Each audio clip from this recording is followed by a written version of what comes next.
오늘 우리가 나눌 하나님의 말씀은 구약성경 신명기 제24장 1절부터 4절 말씀입니다.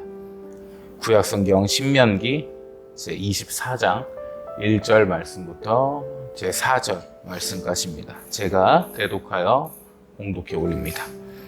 사람이 아내를 맞이하여 데려온 후에 그에게 수치되는 일이 있음을 발견하고 그를 기뻐하지 아니하면 이혼 증서를 써서 그의 손에 주고 그를 자기 집에서 내쫓을 것이요 그 여자는 그의 집에서 나가서 다른 사람의 아내가 되려니와 그의 둘째 남편도 그를 미워하여 이혼 증서를 써서 그의 손에 주고 그를 자기 집에서 내보냈다거나 또는 그를 아내로 맞이한 둘째 남편이 죽었다 하자 그 여자는 이미 몸을 더럽혔은즉 그를 내보낸 전 남편이 그를 다시 아내로 맞이하지 말지니 이 일은 여호와 앞에 가증한 것이라.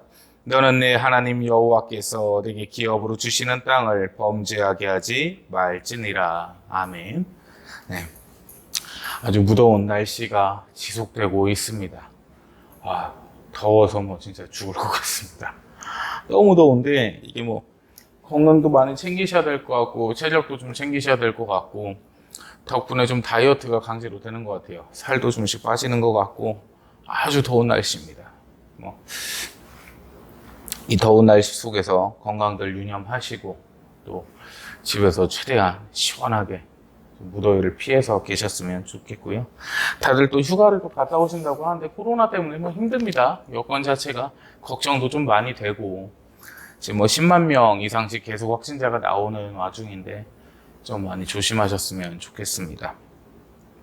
이게 저 같은 경우 한 3번 걸리다 보니까 면역력이 생겼는지 확진자하고 식사를 같이 해도 안 걸리는 그런 상태가 좀 됐는데 일단 조심해야 됩니다. 워낙에 변종 자체가 많이 나오고 있어가지고 조심하셔야 되고 건강 유념하셨으면 좋겠습니다.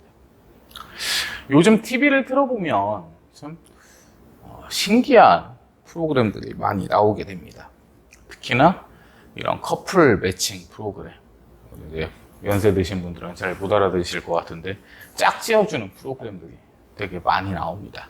선남 선녀들 좀 젊은 친구들이 나와서 서로에 대한 어떤 마음을 표현해서 또 이렇게 인연이 되고 이어지는 이런 프로그램들이 참 많은데 결혼에 대해서 한번 생각을 해본 적이 있죠. 결혼에 대해서 말씀을 드렸는데 부부에 대해서는 크게 말씀을 드렸던 적이 없는 것 같아요. 그래서 오늘 부부에 대해서 한번 말씀을 드려보려 합니다. 오늘 말씀의 배경은 어땠냐면 이제 모세 선생님이 연세가 좀 많이 드셨습니다. 연세가 드셔서 하나님의 말씀을 설파하고 전파하는데도 이제 몸이 안 따라주는 거죠. 워낙에 연로하신 연세에 하나님의 부르심을 받으셨다 보니 더욱 힘든 거는 당연지사일 겁니다. 그럼에도 불구하고 노쇠한 몸을 이끌고 하나님의 말씀을 더욱더 강력히 전하기 위해서 백성들 앞에 섰습니다. 백성들이 이제 물어보는 거죠. 과연 부부란 어떤 것입니까? 하나님의 뜻 안에서, 하나님의 말씀 안에서 부부의 신의와 도의와 윤리는 무엇입니까?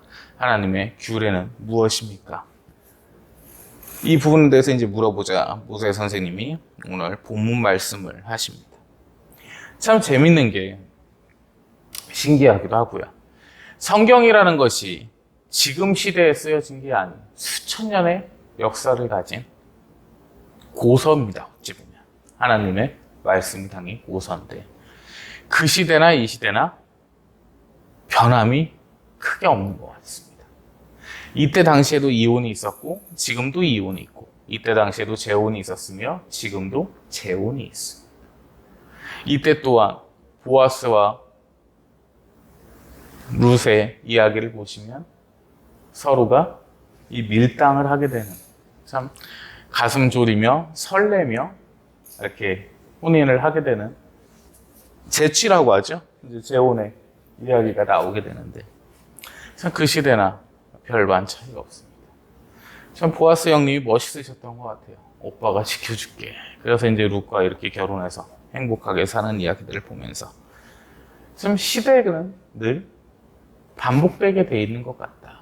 이런 생각을 좀 하게 됐습니다. 그게 시대 반복론이라고 하는데 어떠한 시대든지 1000년 전이든 2000년 전이든 시대가 나오니까 뭐 시대별 구원자 이렇게 돌려갈 수 있을 것 같은데 그 시대가 아니고 500년 전, 50년 전, 100년 전, 1000년 전 똑같은 일들이 반복된다는 것입니다.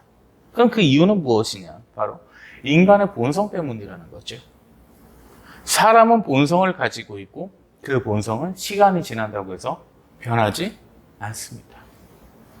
사람은 고쳐 쓰는 게 아니라는 말이죠. 사람은 결국 변하지는 않습니다. 그저 환경에 적응하고 상황에 적응해서 살 뿐인 겁니다.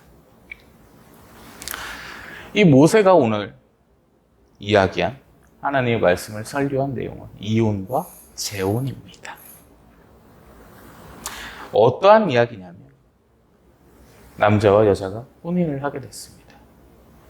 여자가 아이를 갖지 못하거나 이 수치스러운 일이 본문 말씀에 수치스러운 일이 그겁니다.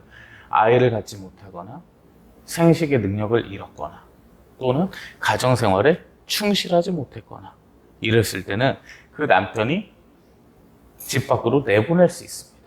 아내를 버릴 수가 있습니다. 다만 이혼 증서를 써주라는 거죠. 나는 이 여자와 이혼했다는 증서를 써주라는 것입니다. 그 이유는 뭐냐면 불륜을 막기 위해서입니다. 간음을 막기 위해서입니다. 그 여자는 이혼 증서가 있어야만이 떳떳하게 재혼을 할 수 있었기 때문이죠. 그랬더니 이 모세 선생님께 다른 분들이 와서 이제 물어봅니다.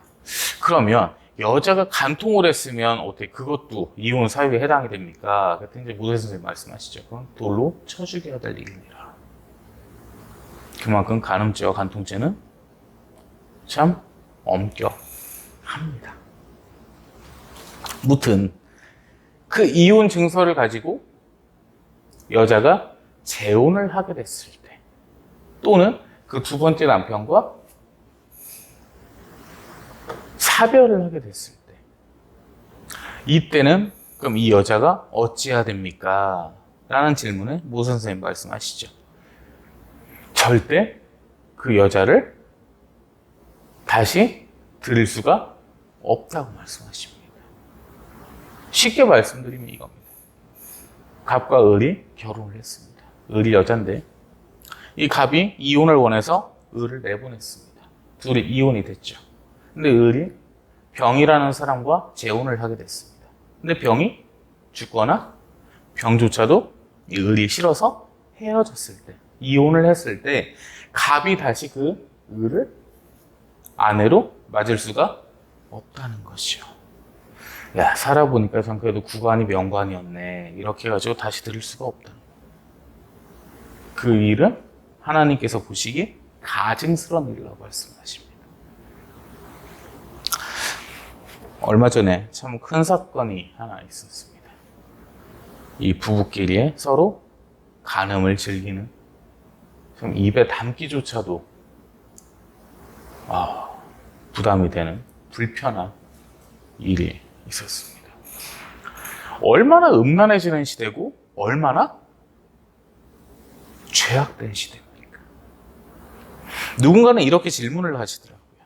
그러면 하나님께서 이혼을 허락하신 거네요. 이렇게도 이제 얘기를 하는데 그게 아니고요. 이혼이라는 것은 결코 있어서는 안 되지만 인간의 죄악된 본성과 심성으로 인해서 하나님께서 불가피하게 해놓으셨다는 겁니다. 대신에 서로로서 증빙하라는 거죠. 그러면 혹자들은 이 모세 선생님께 이렇게 질문을 했습니다. 그러면 이혼 증서를 쓰라고 하셨으니 좀 더 쉽네요. 이혼하기가. 근데 훗날 예수님께서 말씀하시죠. 모세가 이혼 증서에 대해서 언급한 것은 쉽게 하는 것이 아니라 되려 그것을 막게 하려 함이라. 신중하게 생각을 하는 겁니다. 글자를 한 글자 쓸 때라도 신중하게 다시 한번 생각해봐라. 그래서 오늘날에도 승려기간이라는 것이 이혼할 때 존재를 합니다. 가나 같은 경우에는 아프리카의 가나는 이혼을 할 때 결혼식 때 입었던 옷을 입고 가야 되는 법이 있습니다. 남자는 결혼할 때 입었던 정장을 입고 여자는 웨딩드레스를 입고 가게 됩니다. 그 이유는 다시 한번 그때의 기분을 회상하라는 것이죠. 물론 그렇게 해서 효과도 있겠지만 반대로는 이때 이 옷을 안 입었어야 되는데 그 후회가 어찌 보면 더 많다고 해요. 그게 인간의 심성이기 때문에. 그 이혼을 할 때, 협의 이혼을 하게 되면 동영상을 시청하는 시간이 약 30분 정도가 있습니다. 여러분은 중요한 기로에 서 있습니다. 다시 한번 남편과 아내의 눈을 쳐다보시기 바랍니다. 뭐 이런 방송이 나오고 하는데 제가 해봐서 그런 건 아니고요. 어떠한 일로 인해서 좀 참관을 하게 됐던 일이 있는데 거기에서 우는 부부들이 가끔씩 있습니다. 아주 가끔씩. 다시 그때의 기분을 회상한다거나. 근데 대부분은 분노에 찬 표정입니다. 욕설을 하는 아주머니도 계시고 화를 내는 아저씨도 계시고 제각기입니다. 자, 그러면 이 이혼과 재혼에 대해서 하나님께서 말씀을 하셨고 법을 정하셨습니다. 법과 규례를 정하셨는데 부부의 역할은 무엇이냐에 대해서 한번 이야기를 해보려 합니다. 첫 번째는 부부는 절대적으로 신뢰해야 되는 관계입니다. 부부간에 신의가 없고 신뢰가 없다면 그것은 부부라 칭할 수가 없게 된다는 겁니다. 서로 간에 휴대폰을 찾아보고 서로 간에 카드 이용 내역을 본다거나 서로 간에 신분을 믿지 못하는 이것은 부부라 할 수가 없습니다. 부부라 하면 남자와 여자가 하나가 되어 한 가정을 이루고 대대로 이어져 나가는 것입니다. 그것이 부부입니다. 여자는 자신의 본가를 나와 자신의 호적을 남자에게 편입시키게 됩니다. 가령 김씨 집안의 여자가 이씨 집안에 시집을 왔다면 그 여자는 이제 김씨 집안의 사람이 아닌 이씨 집안의 사람이 되는 것입니다. 그것이 부부입니다. 남이 한 가족이 되는 것. 그런데 신의와 신뢰가 없다면 그것은 부부라 할 수가 없다 할 것이죠.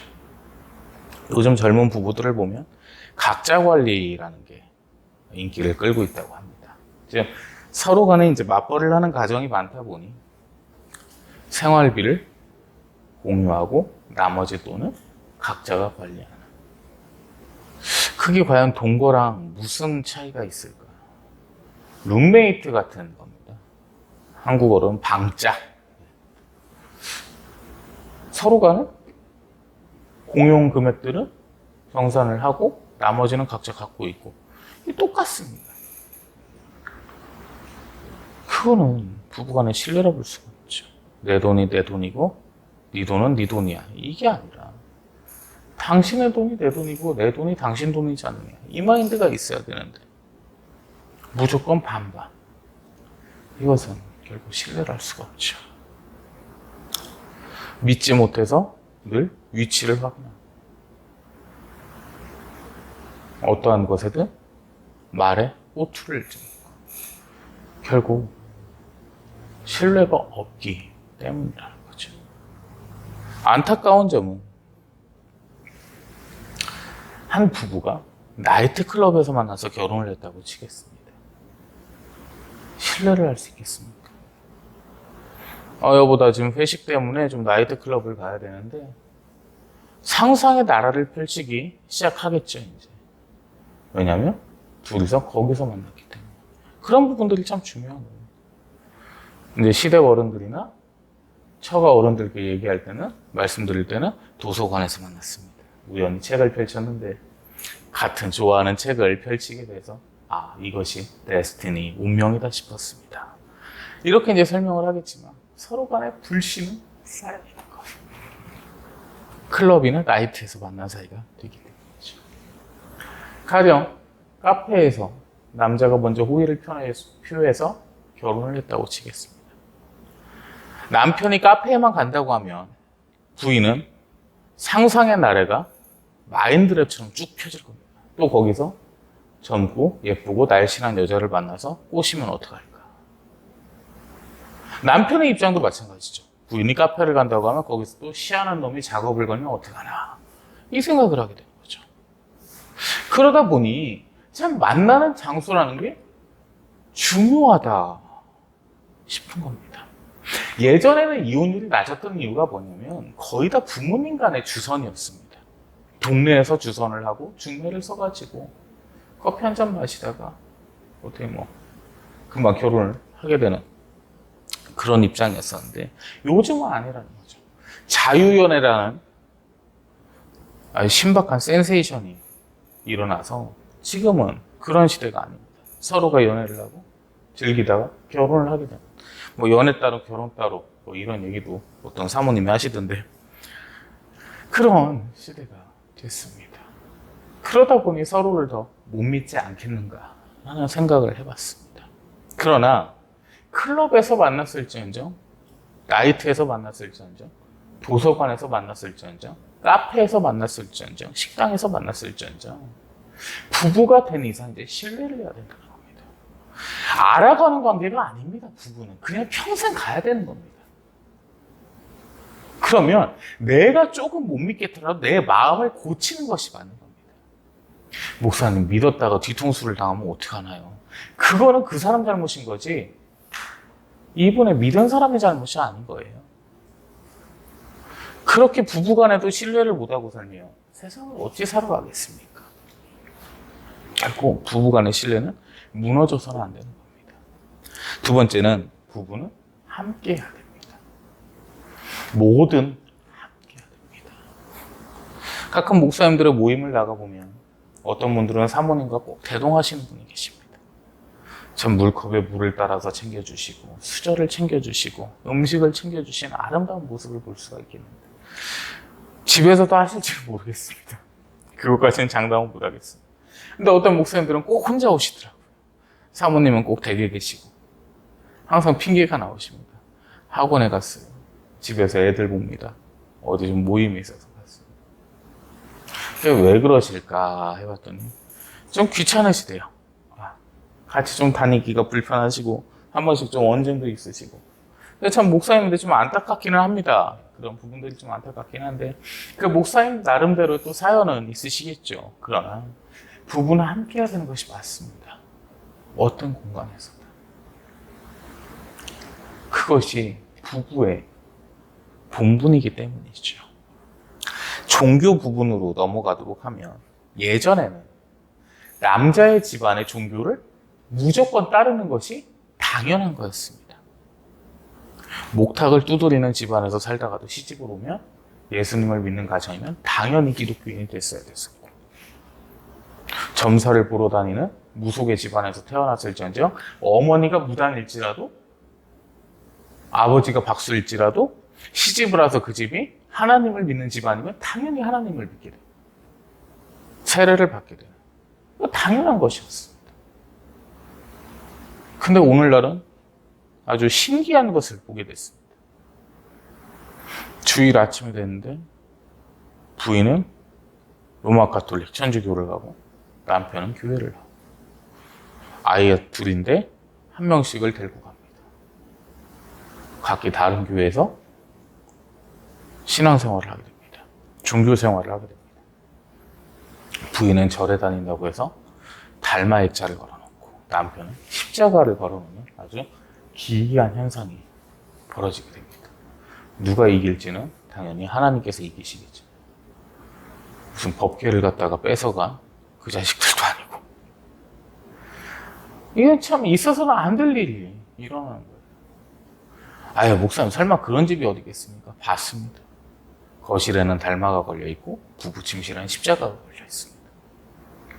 거기서 만약에 자녀들 중에 한 명이 원불교나 다른 종교를 믿게 되면 원이 하나 더 걸리게 되겠죠. 공동체가 아닌 겁니다. 그래서 불신자와의 혼인을 막는 것입니다. 예전 같지가 않습니다. 여자의 목소리가 커졌습니다. 개인적으로 암탉이 울면 집안이 망한다는 주의를 갖고 있는 사람입니다. 접시와 유리 사기와 여자는 밖으로 내보내면 안 된다. 이 주의를 갖고 있는 사람인데 목사님 꽉 막히셨네요. 조선시대 사람이니까. 조선시대 때 태어났다면 저는 일을 안 해도 먹고 살았습니다. 전주시 효령대군파 20대생이기 때문이죠. 자, 그런데 그것은 우리 사회의 전통적인 것이었습니다. 당연했던 것이었죠. 그러나 지금은 각기 생활을 하게 되는 생활비조차도 돈 관리조차도 각기 하게 되는데 같은 종교를 따르게 된다?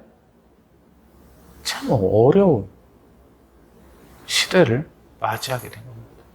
시어머니가 며느리를 불러서 야, 그러면 안 된다. 너 교회에 나가서 하나님 말씀을 들어야 되고 예수님 믿어야 된다. 거룩하신 성삼일체이신 성부와 성자와 성령 하나님께서 너를 지켜주실 거다. 세례를 받자. 이렇게 얘기한다고 해서 네. 이런 시대가 아니라는 거죠. 어머니, 대한민국 헌법에서는 종교의 자유가 인정됩니다. 어머니께서 그렇게 말씀하신 건 개인의 기본권에 대한 침해인지를 아시고 계신지요? 이런 얘기가 나오는 시대가 됐습니다. 그렇다고 옛날처럼 윽박을 지르기에는 조금 부담스럽죠. 내가 기력이 없어서 쓰러지면 쟤들이 내 생명줄을 쥐고 있는데 혹시나 치료를 못 해준다고 하면 어떡할까? 뭐 이런 걱정도 있습니다. 국민연금을 잘 넣어야겠다. 뭐 이 생각도 들고 여유가 좀 되신다면 개인연금도 꼭 집어넣으시기 바랍니다. 개인연금이 있으시거나 국민연금이 탄탄하게 준비되어 계시거나 노후가 탄탄하게 준비되어 계신 분 또는 따님이 많으신 분 이런 분들은 며느리에게 그 말씀을 하셔도 큰 상관은 없습니다. 큰 상관은 없습니다. 우스갯소리처럼 들릴 수는 있겠지만 부부는 함께 해야 되는 게 맞는 겁니다. 남편의 종교가 기독교이면 그 기독교를 예수님의 말씀을 따라가는 것이 참 아름답겠죠. 아니라면 남편을 전도해야 되는 것이 맞습니다. 부부는 함께 해야 됩니다. 세 번째로 부부는 기도해야 되는 사명을 띠고 있습니다. 부부는 상호간에 서로를 위해서 기도해야 됩니다. 저 인간이 나가서 바람피지 않게 해주세요. 그런 기도를 이야기하는 게 아닙니다. 우리 남편이 늘 하나님의 말씀을 따르며 하나님의 은혜 가운데 서게 해주십시오. 오늘 하루 복된 귀를 갖게 하시고 복된 입을 갖게 하시고 복된 눈을 갖게 해주십시오. 남편 입장에서는 오늘 하루 저희 아내가 저희 집안을 잘 다스리게 해주시고 자녀들을 사랑으로 양육하게 해주시고 오늘 하루 행복한 일들이 집안에서 일어나게 해주십시오. 이게 서로 간에 기도해야 되는 사명을 띈 것입니다. 부부는 그래야 되는 겁니다. 그것이 하나님 안에서의 성스러운 가정입니다. 그것이 없다면 서로 간의 기도나 서로 간의 응원이 없다면 부부는 결코 신뢰할 수도 없고 이어질 수도 없다는 겁니다. 두 집안이 한 집안이 되었다는 것은 참으로 아름다운 일이기 때문입니다. 그렇게 부부는 함께 기도해야 되는 것입니다. 네 번째로 부부는 헐뜯지 않아야 됩니다. 자, 예를 한번 들어보겠습니다. 자기의 친구를 만나서 자기 부인을 헐뜯거나 자기 남편을 헐뜯는 것을 어떻게 생각하십니까? 자기 얼굴에 침을 제대로 뱉는 것이죠. 그런 사람과 살고 있다는 것이니까요. 설사 남편이 첩을 떴을지언정 친구들에게 남편을 뜯어서는 안 된다는 겁니다. 설사 부인이 외도를 했을지언정 잘못된 일을 했을지언정 불임을 할지언정 친구에게 아내를 뜯는 것은 잘못됐다는 겁니다. 서로 간을 지켜주고 신뢰해야 되고 기도해야 되고 감싸줘야 되는 사이인데 그것을 욕하는 것은 결코 옳지 않다는 겁니다. 예전에는 첩이라는 제도가 한국에도 있었습니다. 조선시대를 지나서 이 대한제국을 지나서 이 대한민국 시대에서도 불과 7, 80년대까지만 해도 다 첩이 있었습니다. 그런데 남편이 있을 때는 두 분이 싸우시진 않습니다. 그래도 좋게 잘 있습니다. 서로 간에 섬기면서 남편이 나가면 강아지 싸움이 시작됩니다. 서로를 못 잡아먹어서 안달이 되고 질투를 하고 정말 집안이 뒤집어져. 그래서 이게 좋은 제도는 아닌 것 같다는 생각이 들었어요. 물론 그것이 합법이냐 불법이냐는 문제가 있겠지만 당연한 을의 관례로 받아들여졌던 것이죠. 그러나 그런 상황이 됐을지언정 그 당시의 부인들은 결국 밖에 나가서 남편의 험담을 하지 않았습니다. 그것이 오히려 자기 얼굴이 산다고 생각을 했기 때문이죠. 남편이 제대로 된 사람이어야 자신 또한 밖에서 존경을 받는 것이기 때문입니다. 밖에 나가서 자신의 부인을 헐뜯으면 자기는 그런 여자와 살고 있는 겁니다. 부인이 아무리 잘못을 했을지라도 그것은 둘이 있는 상태에서 이야기를 해야 되는 것이지, 그걸 밖에서 이야기를 해버리면 자기는 그런 여자와 살고 있는 그 수준밖에 되지 않아요.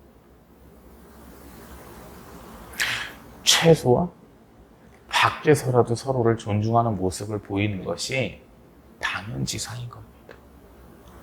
집안에서는 꿈쩍도 하지 않더라도 밖에서라도 좀 자상한 모습을 보여주는 것. 그것이 옳은 부부의 길일 것입니다. 다섯 번째, 마지막으로 부부는 서로 지켜줘야 될 존재입니다. 남자는 여자를, 여자는 남자를 지켜줘야 됩니다. 참 세상이 험하고 힘듭니다. 눈물과 고통밖에 없는 세상이구나라는 생각이 요즘 따라 들게 됩니다. 조선시대 때 태어났다면. 참 이런 생각은 있었습니다. 조선시대 때 우리 임금 할아버지들께서 예수님을 믿으셨다면 오늘날까지 조선왕조가 무너지지 않았을 것이고, 저는 일을 하지 않아도 충분히 먹고 살 수 있는 하나님의 은혜 가운데 풍요를 누리며 아주 럭셔리한 삶을 살 수 있지 않았을까. 참 예수님을 안 믿었다는 것이 개탄스럽고 통탄스럽고 아주 통곡을 할 만한 기분이 드는 요즘이에요. 이 힘든 세상에서 결코 의지할 것은 이 둘밖에 없습니다. 남편은 아내를 지켜주며 아내는 남편을 지켜주고, 서로 간에 의지해서 세상 누구든지 내 남편을, 내 아내를 못 믿을지라도 나는 믿어주는 것. 그것이 부부간의 지킴인 것입니다. 예전에 한 집사님이 이 말씀을 하시더라고요. 이제 남편분께서 천국을 가셔서 참 많이 눈물을 보이셔서 또 위로를 해드리고 있는데, 분위기를 전환하시려고 그러셨는지, 집사님 천국에 가셨으니 그래도 조금은 위안을 삼으셔도 되지 않겠습니까? 라는 말씀을 드렸는데, 젊은 시절에 말씀을 해주시더라고요. 이제 바깥 남편분께서 화가 나셔서 밥상을 뒤엎으셨답니다. 이 집사님도 참으려니까 속에서 불이 나가지고 주방에 가서 밥솥을 부시었다고 합니다. 그랬는데 이제 남편분이 그 밥솥을 새로 사야 되는 부담감이 생기잖아요. 중압감이 부셔졌으니까. 근데 돈은 내가 버니 결국 내 돈으로 사야 되는데 땀을 한번 더 흘려야 되니까. 근데 화가 나서 더 난리를 피쳤습니다. 그랬더니 따님이 경찰에 신고를 하셨답니다. 아빠가 난리가 났습니다. 와서 좀 잡아가세요. 근데 이 집사님 화를 내면서 그 따님한테 경찰에 전화해서 신고를 취소해라 이러셨다고 하더라고요. 그래서 집사님 왜 그러셨어요? 그랬더니 아니 지아버지가 경찰서 끌려가면 뭔 자랑이라고 그게 동네에서. 그러니까 서로 미워서 싸우는데도 지켜주는 이것이 당연하다고 생각했던 겁니다. 내가 밥솥을 깰지라도 쿠쿠를 박살을 낼지라도 그래도 내 남편이기 때문에, 내 아내이기 때문에 그때는 그게 더 끈끈했습니다. 그 집사님 또한 남편 제 부인 집사님께 화가 나서 밥상을 엎었을지라도 갑자기 어떤 상황이 생겨서 옆집 아저씨가 내 아내를 때렸다. 가만히 계시겠습니까? 그 엎은 밥상을 가지고서 그분을 때리시겠죠. 그게 부부간의 신뢰거든요. 지키는 것입니다. 나는 내 아내한테 뭐라고 할지라도 남이 내 아내한테 뭐라고 하면 엎은 밥상 가지고 그게 부부간에 지켜주는 겁니다. 정말이에요. 어떤 상황이 될지라도 둘은 서로 미운데 그래도 남이 내 남편을 욕하거나 내 여자를 욕하면 싫은 겁니다. 내 아내를 욕하면 싫은 겁니다. 어디 결혼하나 자매님들 조심하셔야 될 게 하나 있습니다. 먼저 결혼한 친구가 와가지고 야 남편이 요새 좀 이래 거기서 공감해 준답시고 그래 네 남편 처음부터 보니까 좀 이상했어 이런 얘기 하시면 친구 간에 을전이 납니다. 끝납니다. 그냥 관계. 그 뒤에는 감당할 수 없는 욕을 먹게 되십니다. 그럴 때는 아유 그래 힘내. 근데 그래라는 표현 쓰지 마십시오. 절대 공감이 들어가서는 안 됩니다. 아이고 힘들구나. 근데 서로의 입장 차이니까 잘 해결됐으면 좋겠다. 이 정도에서 끝난다든지 아니면 커피 금액을 계산을 해준다든지 소금빵을 하나 사준다든지 뭐 이 정도에서 끝나야지. 그래 네 남편 처음부터 첫인상도 별로였고 바람둥이인 것 같았어. 그래 왠지 쓰레기인 것 같더라. 이렇게 공감을 했다가는 그 친구와는 둘도 없는 원수가 될 것입니다. 그것이 사람의 심리거든요. 내가 마음에 안 들어서 내 가족을 헐뜯더라도 남이 내 가족을 헐뜯으면 싫은 겁니다. 싫은 겁니다. 참 남자들이 그런 면에 있어서는 조금 더 나은 것 같은 게 이제 젊은 시절에 직장 생활을 할 때 뭐 저는 술을 마시진 않았지만 이 회식 자리나 이런 데서 부인을 욕하는 부인의 안 좋은 점을 이야기하는 분들이 있어요. 그럼 남자들은 정말 딱 한마디로 끝납니다. 아무리 길게 얘기를 했고 부인이 이랬어 저랬어 뭐를 해서 얘기를 해도 딱 한마디로 끝납니다. 한잔해 그러면 딱 한잔하면 끝납니다. 왜냐하면 남자들은 공감 능력이 없습니다. 들어주기가 매우 귀찮습니다. 내가 정신과 박사도 아니고 온영 박사도 아니고 내가 심리치료사도 아니고 심리상담가도 아닌데 남의 집 가정 얘기를 내가 왜 듣고 있어야 되나. 안 그래도 회사 일 때문에 상사 얘기 듣는 것만 해도 참 복잡한데 상사가 얘기해도 똑같습니다. 그냥 이러고 있습니다. 얘기가 끝나면 한잔 하시겠습니까? 말이 조금 길어질 뿐입니다. 그러나 친구 사이에서는 한잔해 한마디로 끝나게 되죠. 이것이 부부입니다. 서로 간에 지켜주는 것, 서로 간을 감싸주는 것. 오늘 이혼 증서 이야기를 보게 됐습니다.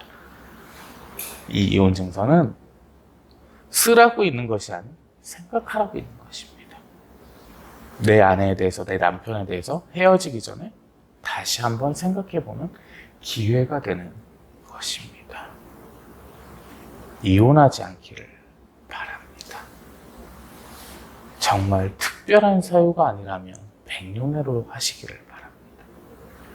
참고 살았던 예전처럼 그렇게 살아가시기를 감히 권면드립니다. 그리스도인으로서 하나님께서 세우신 법과 윤리처럼 서로 간을 지키며 아끼며 살아가는 것이 우리의 사명이 아닐까 생각해 봅니다. 이 시대는 점점 악해지며 점점 음란해집니다. 어째 비정상적인 프로그램들이 나오고 비정상적인 일들이 벌어지고 있습니다. 이 가운데 나를 믿고 응원해 주는 것은 내 남편과 내 아내밖에 없다는 사실 이 시간 가슴속에 다시 한번 담으시기를 우리 구주 예수 그리스도의 거룩하신 이름으로 축원합니다. 이 시대 우리 가정을 함께 지켜내십시다. 그리고 하나님께 영광 돌리는 하루하루 하나님께 감사와 찬송이 흘러나오는 가정들 되시기를 예수님의 이름으로 축원합니다. 기도합니다. 하나님 감사합니다.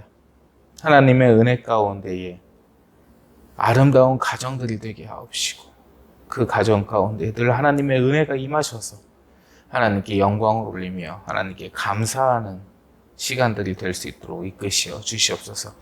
대대손손 하나님을 섬기게 하옵시고 서로를 믿게 하옵시고 서로를 의지하게 하시어 주시옵소서. 각기의 문제들을 해결하시어 주시옵고 각기의 가정의 생활들을 하나님 늘 인도하시어 주시옵소서. 은혜와 사랑을 감사드리오며 예수님 이름으로 기도 올리옵나이다. 아멘. 이제는 우리 구주 예수 그리스도의 크시고 높으신 무한하신 은혜와 아버지 하나님의 극진하시며 지극하시며 한없이신 사랑하심과 성령 하나님의 내주교통, 감화감동, 인도 역사 충만케 위로하시며 이끄시며 가정 가운데 함께 하시며 이 시간 하나님 앞에 성스러운 가정이 되기를 원하는 하나님의 거룩한 백성들 머리 위에, 또 하나님께 예배 올리는 하나님의 거룩한 백성들 머리 위에, 그들의 가정 위에, 직장 위에, 일터 위에, 이 나라 이 민족 위에, 온 세계의 열방 위에, 특별히 침략으로 고통을 겪고 있는 우크라이나의 모든 국민들 머리 위에, 그 나라와 정부 위에 이제로부터 영원토록 항상 함께 계실지어다. 아멘.